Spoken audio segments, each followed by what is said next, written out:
কাতার ভিত্তিক গণমাধ্যম আল জাজিরাকে সাক্ষাৎকার দেন বাংলাদেশের অন্তর্বর্তীকালীন সরকারের প্রধান উপদেষ্টা ডক্টর মোহাম্মদ ইউনূস। বলেন, পতিত সরকারের নেতাকর্মীদের লুটপাট সহ গণহত্যার বিষয়টি জাতিসংঘের মানবাধিকার কমিশনের প্রতিবেদনে উঠে এসেছে।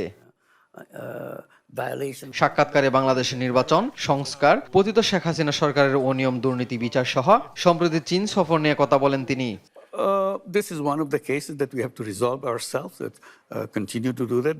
We understand what their legal situation is, what our legal situation is, but we are waiting for the legal notice coming from the court that brings it to a higher level of notice. তিনি জানান, চলতি মাসের শেষে কিংবা মে মাসের শুরুতে জুলাই আন্দোলনের গণহত্যার বিচার শুরু হবে। So this is a good start.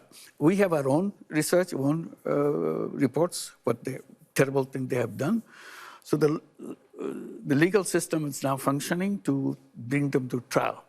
So the trial thing will start very soon, probably at the end of this month or the beginning of next month. ভারতে অবস্থানরত শেখ হাসিনাকে ফেরত পাঠাতে চিঠি দেওয়ার পাশাপাশি বিমস্টেক সম্মেলনে দেশটির প্রধানমন্ত্রীকে আহ্বান জানানোর কথাও জানান ডক্টর মোহাম্মদ ইউনূস। পতিত সরকারের আমলে বন্দুকের নলের মুখে ব্যাংক দখলের পাশাপাশি ঋণ নামের হাজার হাজার কোটি টাকা পাচার করা হয়েছে বলেও আল জাজিরাকে দেওয়া সাক্ষাৎকারে জানান doctor Mohammad Yunus. Don't go back to the old.